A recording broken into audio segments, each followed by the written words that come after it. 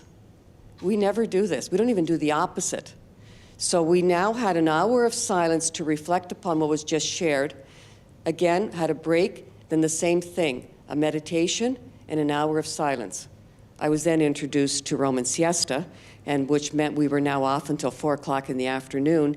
And then we had the opportunity in a very comfortable atmosphere with the bishops, with the cardinals, to now engage in this conversation in the Spirit. It was a methodology that was relatively new to all of us, but we had now 3 days to really get comfortable with it, and what we were exploring was the meditations provided by our facilitators. So just very briefly, the first message was hoping against hope, that what we're doing is going to yield the results, and whatever small deeds we do will bear fruit. The second one was different cultures had different concepts of home, and the one that really struck was that one of humility, that we're taking off our shoes to cross the road as a sign of humility as we prepare to meet God and our neighbor. And it really was truly humble conversations that we had. And then friendship. And the quote that I use so often is that effective collegiality precedes effective collegiality. We need to become friends first. We need to develop that trust.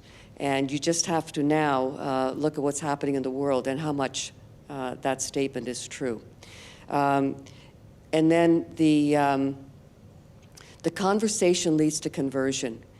If we really listen, our ready-made answers will evaporate. And we were truly asked to listen to the stories that were being shared. Authority. Okay, this one he had to address. So basically now, if you are giving more authority to lay people, does that now mean that the bishops and the cardinals have less authority? No, of course not. But it's different. And the best example that he gave was the 4 gospel writers. There was no competition among them. But because we have 4 accounts of the gospel, we sort of have the 360 view of what happened at that time. And what was happening now is you were getting those other viewpoints by virtue of us being invited to the table.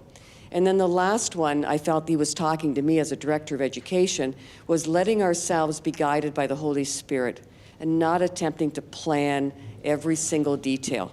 And this was hoping against hope in terms of that this was yield the results.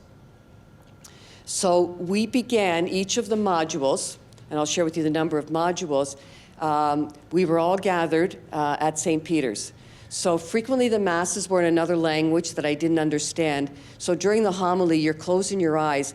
You don't want to open your eyes because you're afraid you're daydreaming and you really are not here in Rome. But I have a picture. I was there. But just what a powerful experience that it was. And this was the game changer. So the bishops told me that before this year, I would have got to know really the person on my left and the person on my right as they're all sitting in theater style. It's not a conducive way to engage in conversation versus what we were about to engage in. And all of the plenaries, everything was around a round table. And around a round table, there is no head at a round table. This was the big change. So the small working groups, there was 34 of us. So if you sort of recall, we had the diocesan listening sessions, which went to a provincial document, which went to a national document, and then there were 7 international documents that came into one, and it was called Enlarge the Space of Your Tent. It was from there, this was the brilliant part of it, that the instrumentum laboris, or the questions that we were working from, came. So it wasn't a small group in Rome that got together, these are the questions that these people assembled now are going to answer, but it was direct response into what was heard now by the Church Universal. I'm just going to get the water. what was heard by the Church Universal, and these were the questions we were tackling. And what was even more important was this was now a public document. So it wasn't that we were now working on something that wasn't public. Everybody knew and were following, knew exactly the questions that we were being asked to respond to. The methodology, and I'll go a little bit deeper into this in a few minutes, was the conversation of the Spirit. And my work right now, most of the time, is really spent working with groups on this. So you probably can't see it from back there, but we had the vigil, the retreat, the opening mass, and now we had the various modules. The first one was just on synodality. And then the 3 parts of the document, communion, mission, and participation, that took us towards the end of October. We're now in the final week in October, and now it's time to put a concluding document together that would be shared, and then the final mass. So very, very prescriptive. It looks like a long time. We were there for the entire month. I arrived September 28th, and I came back to Windsor on November the 2nd. So we knew the questions in advance. So we had homework to do prior to us coming. We had 4 minutes to share, and that was religious. There was no way that anyone was going to allow more time, because as you can imagine, the days would have just we couldn't have accommodated. So we did our personal preparation, and we are now at a table, around a round table, and we are sharing what our experience is in response to that particular question that was being asked. So the first round, somebody would start, and what we're accustomed to in meetings, and it can't just be meetings that I attended, but you end up with the ping pong. Somebody says something else, then someone responds over here, and now you're not even responding to the first question, but you're now responding and you stop listening. So this process asks the first person now to give their 4 minutes, their account. It moves then to the next, so there's no rebuttal. To the next, to the next. Halfway through, we allowed 4 minutes of silence. What is it, reflecting upon, what is it that we just heard? We would then go around and finish, and at the end of round 1, there would be another 4 minutes of silence, and again, no one now had a chance to rebut, but it also gave people the freedom who otherwise may not have spoken, that freedom to speak, because they knew the next person wasn't going to now rebut what they were saying. The second round was now, and here's where things started coming together. So the question now is, from what was just shared, what really resonated with you? What made your heart speak in terms of what you just heard?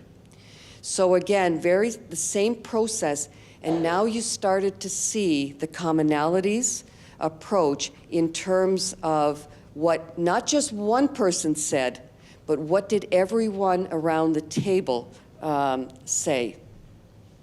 And again, really encouraging that time of silence. The next round was we now had to put a draft together amongst our tables, 2 pages that would now be shared with all 34 other tables. Those were long days when we did the sharing, and it would take us all day for 34 tables, 4 minutes each, to do the sharing, and they were tiresome.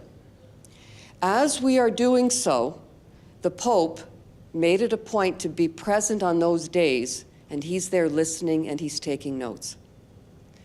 Quite impressive. And what a model that he was basically asking us to partake in. And then again, that importance of silence and reflection. So this was, I'll give you one example, I'll show you other tables. So now I am coming in, this is now the first day that we're in the hall, and you're all wondering, okay, who's at my table? Like everybody, when you come in, who's going to be around? So I'm now, my badge says go to table 27, chair 11. I do that, and then I'm looking around now as to who is coming in. First observation, I'm the only woman. Second observation, I'm the only layperson. And now I'm thinking, okay, Linda, you're over your head now. So around the table, and I just have because I don't have them totally memorized. So around the table was bishops and cardinals from France, Malaysia, Sydney, Australia, Texas, Cameroon, Liverpool, Ethiopia, Singapore, Trinidad, Tobago, Bombay, and Canada. And what a gift it was. I knew what my response was to these questions coming from Canada, but what a gift to hear the other stories, literally, and every table was that diverse. And that in itself was a gift that I will continue to treasure. And what happened from that is the friendship. We really, truly did become friends. And I'm having this casual conversation with bishops and priests and cardinals that I would never have envisioned. What was telling? So the first time we were around the table, the moderator who was at our table asked us, how do we want to be addressed? And I'm thinking, okay, this is going to be interesting.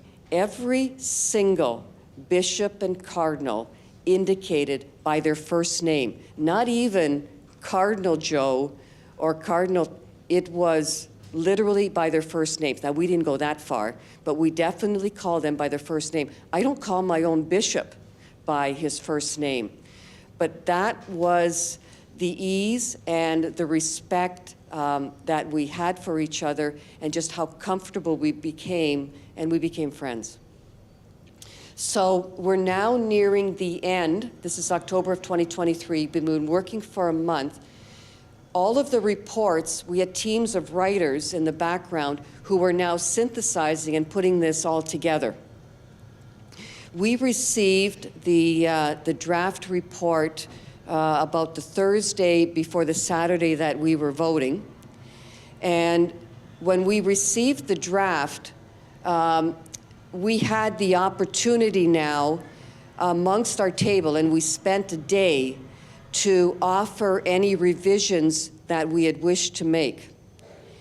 After one day and 34 tables working on this, there was 1,250 revisions submitted. So your first impression is, okay, did these guys not agree on anything? And that was not the case at all. The revisions we made really were improvements to the final document. So now really came the test. So we had, and I'll show you in a few slides later, we had our iPads. So there's 20 chapters. Each chapter had about 10 paragraphs. We were voting by paragraphs. We had to vote 200 times. And if a paragraph did not get 60%, it was literally voted off the island, and it would not appear. And some of the paragraphs would have been very noticeable by their absence. So here, when I'm talking about hope and against hope, this is when the organizers, the secretariat are thinking, this is where the rubber hits the road and what's going to happen right now. Because of the process we had followed, because we had heard from everybody, and we had the diversity in the room, in every case, it was 80% or more, and in most cases, it was 90, 95%. And it was only because of the process that we got to that type of agreement that what we basically, when we voted, was this, did this accurately reflect the conversations that were had? And it was pretty phenomenal.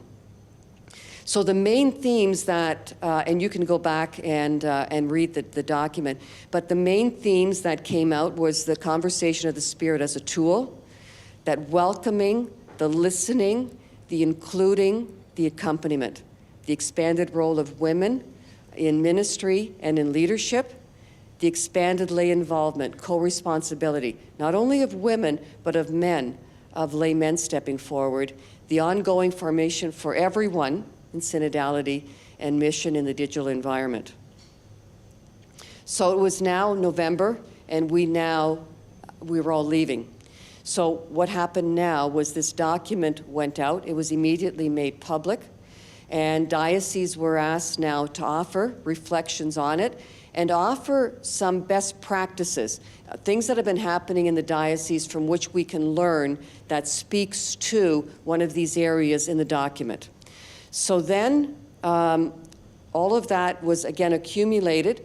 This time, a second instrumentum laboris was now put together. And I think for me, as an educator and yourselves, we get input and then we put the document out. And what this process really did, we got input, we put the document out and basically asking everyone, did we get it right? And asking for further input. And this could have ended at the first round. And the Pope said, no, it's not enough time. We need more time to delve deeper into this. So we now have, from this further input, sort of the first draft of what might become our final version in terms of our final report. Again, this is made public. It's shared with us in July and with everyone else, so we had plenty of time now. And I knew going back to Rome what it was that I was going to be asked to respond to, and had plenty of time now to think about it. So it's now October of 2024, and we're all back. Do you remember your days in high school where you're coming back after the summer, after you hadn't seen all your friends for a whole summer, and you just want to meet and talk to everybody? That was us. I wish I had a better picture. It took them at least 20 minutes to get us all seated because we came back as friends. And you just saw the next person that you wanted to say hi to. And since the cardinals and the bishops weren't moving fast into the room, neither were we. So anyways, it took a while to get us seated. But the atmosphere now was totally different. It really was. We were coming back as friends. And it would have been a shame had we not had that second experience. And at the beginning, this was not envisioned. And I think this was the other message of the Pope. If we listen, are we then willing to make the tough changes? Because when the Pope announced in April that there was going to be now lay people coming, the people at the Secretariat are probably thinking, well, couldn't you just invite them to the next round? Because so much planning had already taken place. Accommodation was an issue because they had this thing called the Ryder Cup, which was also in Rome at the same time. This was not easy. They did not take the easy path. They took the right path. They listened, and we needed more time, and we needed the voice of the lay people. And I think that is hopefully one of the key messages that I leave with you. So again, we're back now with our outstanding retreat facilitators, and now, so pleased, it is now not just Father Timothy Ratcliffe, but it is Cardinal Timothy Ratcliffe. And that announcement was made while we were together in Rome.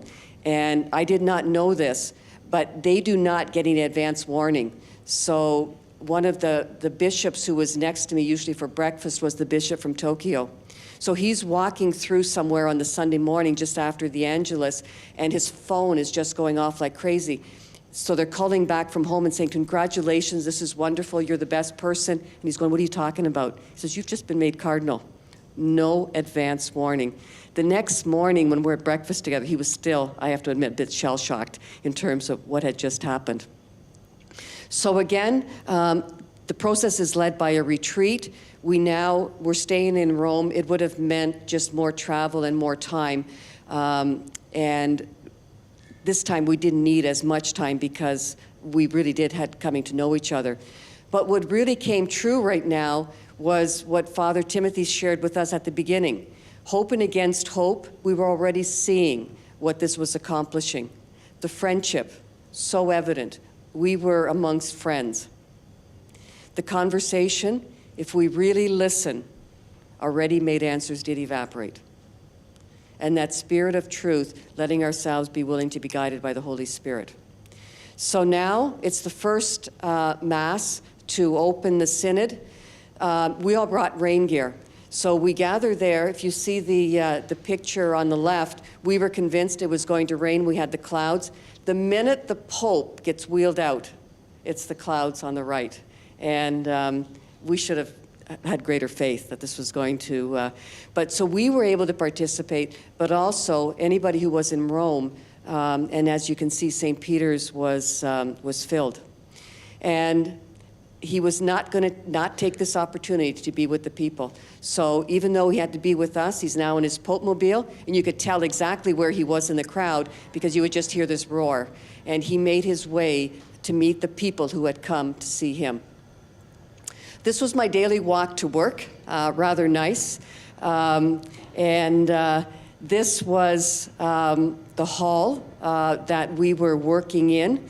And these gentlemen all look like they're very friendly, but without that pass on the left, you were not getting through those doors. And even if you were a cardinal who the Swiss guards did not recognize, you were not getting through. They needed somebody else to actually vouch for them.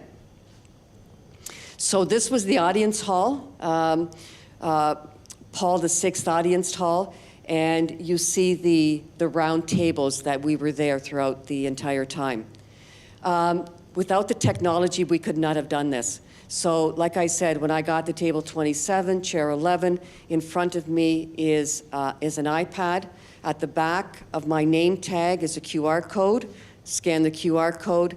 It opens. It has my name on it and has all the documents that I need. It's also the iPad that I use now to vote, and it was also a very sneaky way for them to take attendance. So they knew who was there the whole time. We had live translation, so people spoke in their language, and the languages that we were working from was the English, Italian, French, Spanish, and Portuguese. Because there were so many English round tables, 16 of them, I was hardly ever with the same people the same time in terms of the groups that I was in. So again, this is how what we looked like, and again had the opening mass for each of the modules. Again, just powerful experience. And each day, we would start with prayer. I have this particular picture because on this particular Saturday, it's one of those moments, okay, is this really happening? So on this particular Saturday, North America was asked to lead the prayer service. So I was asked to read the gospel. Sister Chantal was doing the intentions in French, and from the United States was Wyatt. So picture this in the far picture on the left. I am in front of, you can see the Pope, the cardinals, the bishops. I'm reading the gospel, a lay woman. I'm glad that my friend took this picture, but powerful. Sister Chantal got the claim to fame. She works in a parish in Montreal, but she also runs a karate school. And Wyatt was a music education student from the University of Wyoming. If I was still a director, I would have hired him in a minute. So before he left Rome the first time, he had a letter typed out. He didn't know whether this was going to work. So prior to us gathering, the Pope would make himself available so we could go up and introduce ourselves. So he had the opportunity. He went up and he gave this letter to the Pope. It said, "Dear professors, please excuse Wyatt from 1 month of classes. Signed, Francis."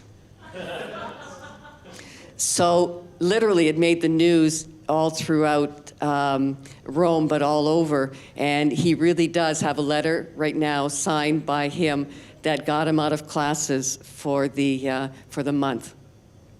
So this one was a little bit different in the sense that the first round now, what we were asked to do in this module, what are those points that you believe are extremely valuable?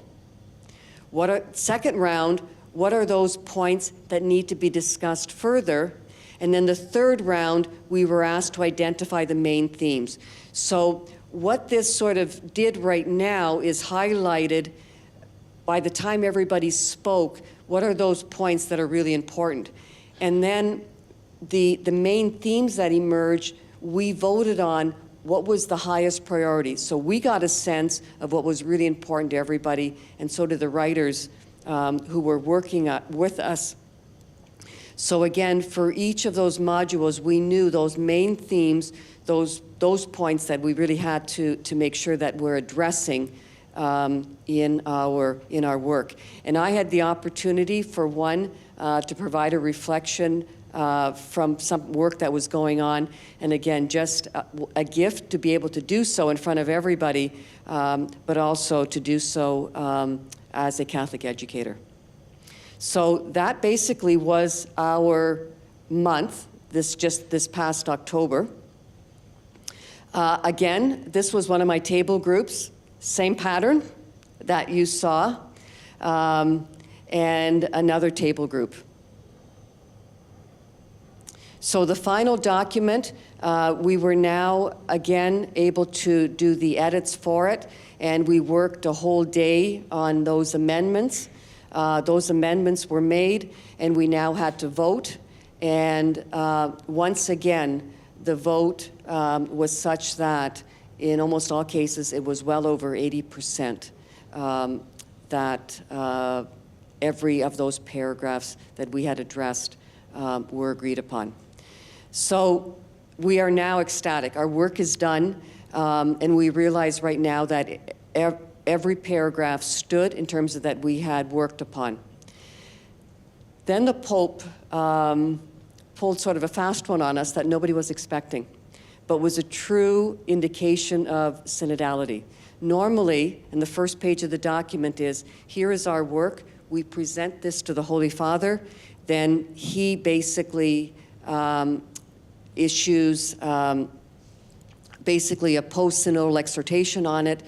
And what he said within minutes of us saying that this is the document, he said, no, this document is my document. And the emotion in the room that had never been done before, and how powerful that was, and it truly was synodality in action. We had the closing mass of the synod, and now this one was a bit emotional because we knew we were not coming back.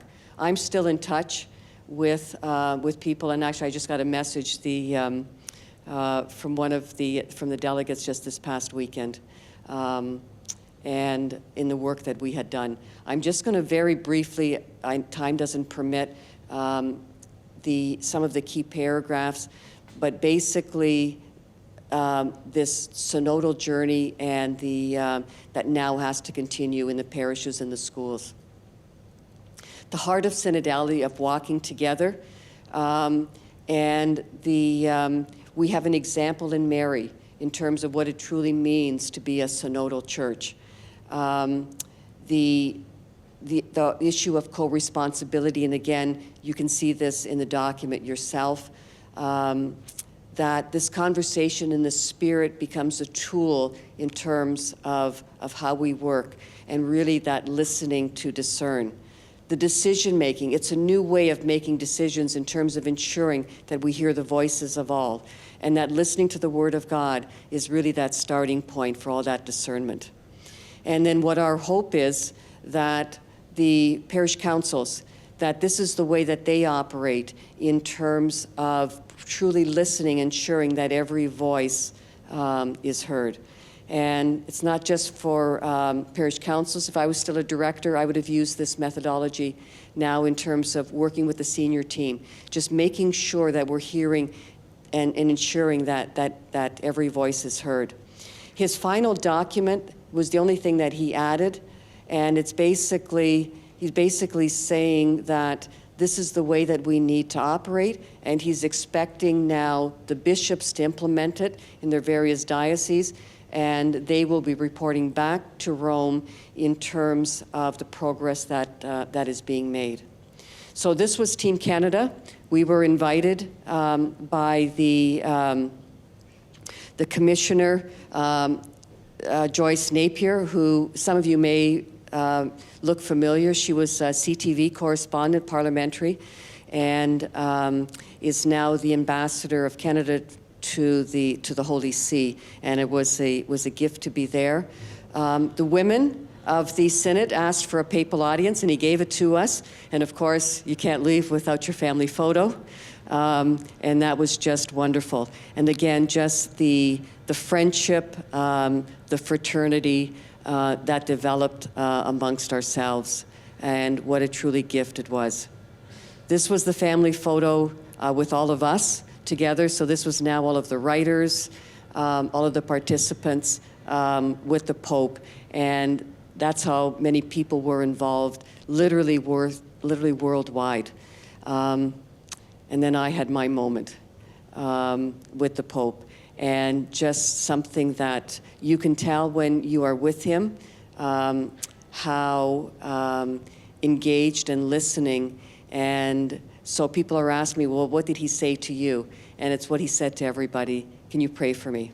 And especially now in terms of, and we're so pleased at his health, but his humility, his humbleness, and his willingness to engage in a process now that really changed how we work as a church.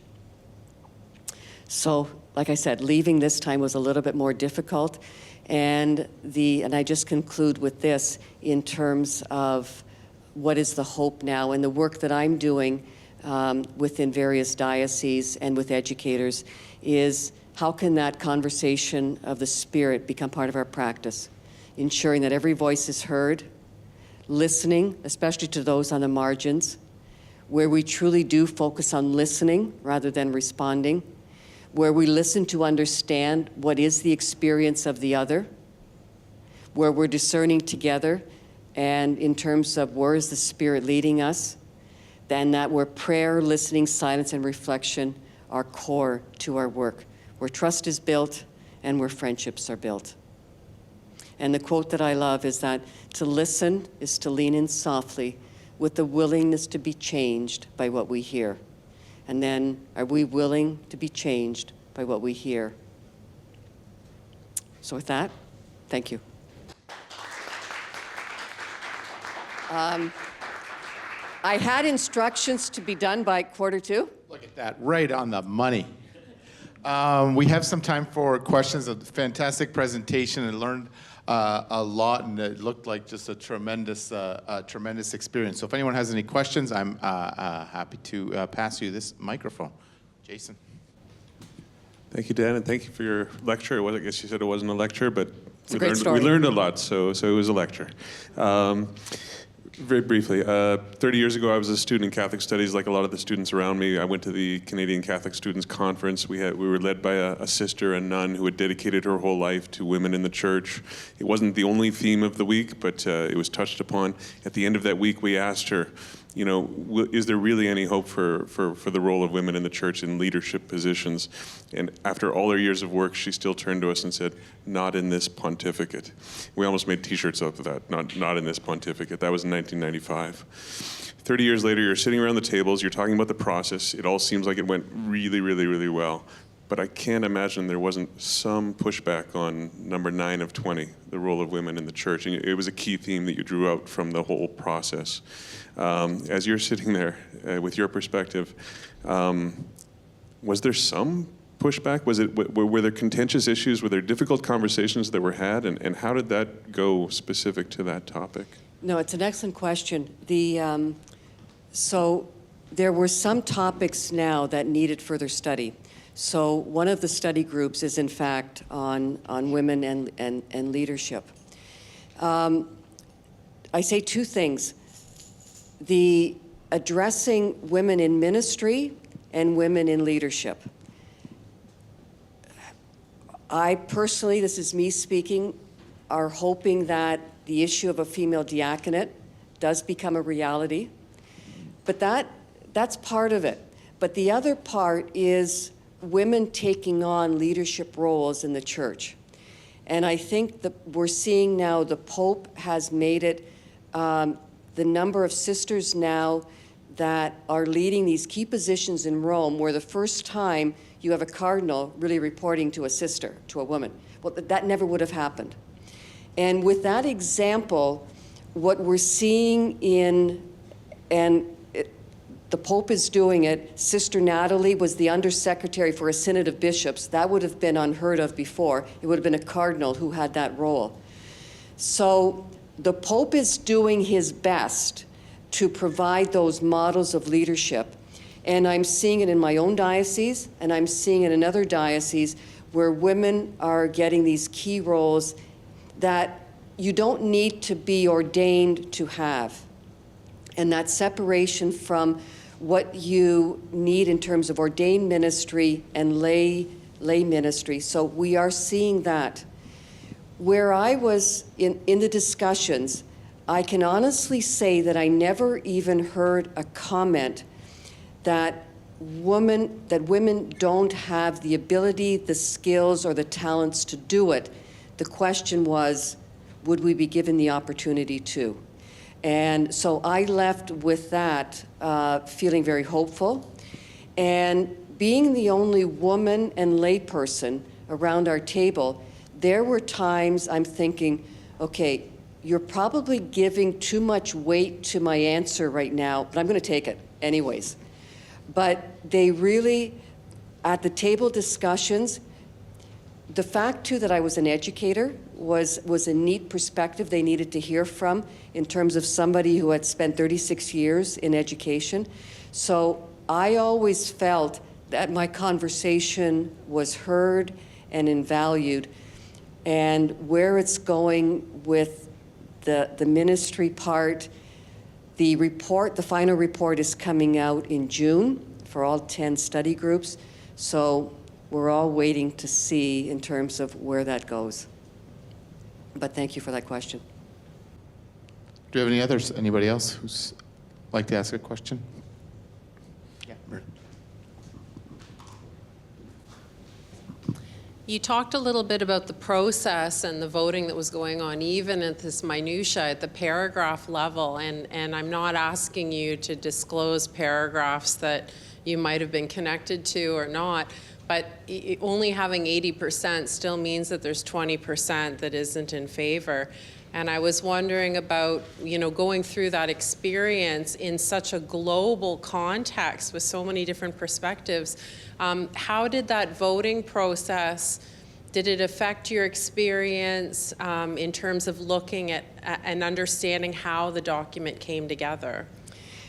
It's a good question. I would say that what really became evident from the experience that I had around the table, we came from such varied cultures that I would say to arrive at 80% in terms of the huge diversity that exists around the globe was pretty good. The paragraphs that got the lower 80%, you can guess, where it dealt with the inclusion of various groups, the inclusion of women.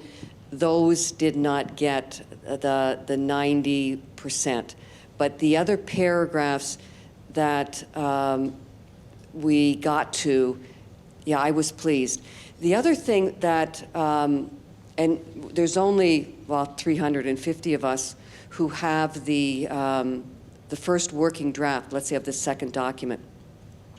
And they only gave it to us in hard copy because they didn't want, they were smart. The number of changes that happened, and again, there was like over 1,000 revisions. The number of changes that happened, we all said, just made the final document that much better. And the fact that they would, I don't know about you, but how would you like to have 350 people editing your final document? And yeah, exactly. So, and how they did it was kind of clever because you could, so this time I was the rapporteur, so now we're identifying what changes. So I had the one computer right now. So let's say our table right now wanted to make a change to paragraph 27.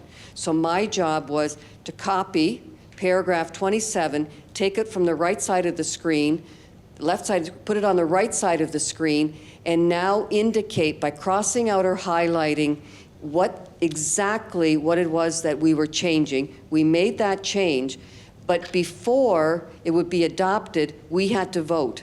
Was this 12 out of 12 of us who were agreeing with this amendment? Was this 1 out of 12? So it gave the writers right now an indication, obviously something that the whole table now, and if it came across many tables, those changes were made. It was a very clever way in terms of really getting people's feedback, and we all to a person said, the draft was good, but because of the day that we spent, the final copy was even better. So, yeah, it did reflect. It did. Jim. Thanks so much for your presentation, Linda. The photographs were great too, as well as the presentation. That really I could do a added. picture book. Yeah, you should. I spend most of my time in a diocese, which I won't name, where, and we go to church most Sundays and read the parish bulletin and stuff, where there was really no mention of synod at all during this whole process. Whether it was the level of the parish priest or the diocesan level, I'm not sure. But I mean, you alluded to some things that can happen moving forward to continue to the process, throughout the whole faith community of the church. So maybe I'd just be interested to hear you talk a little bit more about that. Like, I guess one specific recommendation they made were make sure that every parish has a pastoral council. Maybe that's part of it, but maybe there's some other things we should be looking for too, I guess, or getting involved in. So when you read through the final document, the accountability piece is there. And so in there, the bishops are accountable to the Pope in terms of implementing. So when they do their ad limina visits, they are going to be asked, and even in between, they're going to be asked, what is your progress on this, this, or this? So there is an accountability piece. So the hope is that, and I think once the final reports come in from the groups, so there's one group right now that is working on, with what has just been in the document, what needs to change in canon law. So they will be presenting that at the end. So now it's going to be things like, and we specifically said, and the Pope agreed, that every parish needs to have a parish council. So right now, this was news to me, in canon law, all a parish needs is a finance council. You don't presently, under canon law, need to have a parish council. And we were quite strong in the document in saying that not only do you need a parish council, but you need a parish council that operates in this synodal way in terms of making sure that we're hearing all the voices and that we're listening to each other.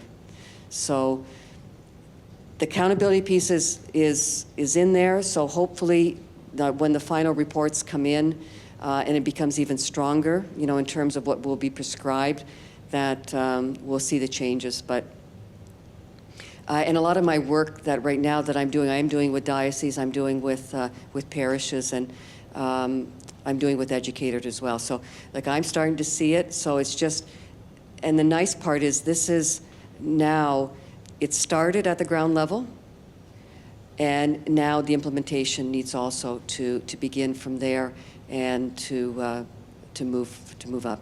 So thank you. I have a question. I was interested in this idea of those of you who have worked ever with the Canadian Jesuits, you know this process, communal discernment of being around a table. A lot of it was actually pioneered by Canadian Jesuits, including John English, who is Winnipegger, right, Chris? He was like a pioneer of this whole process that came to be known as the, as the process of the Synod. In my experience with these things, you have two issues that kind of come up. One, when you're going around the table, people like relitigating things that already were decided around the table.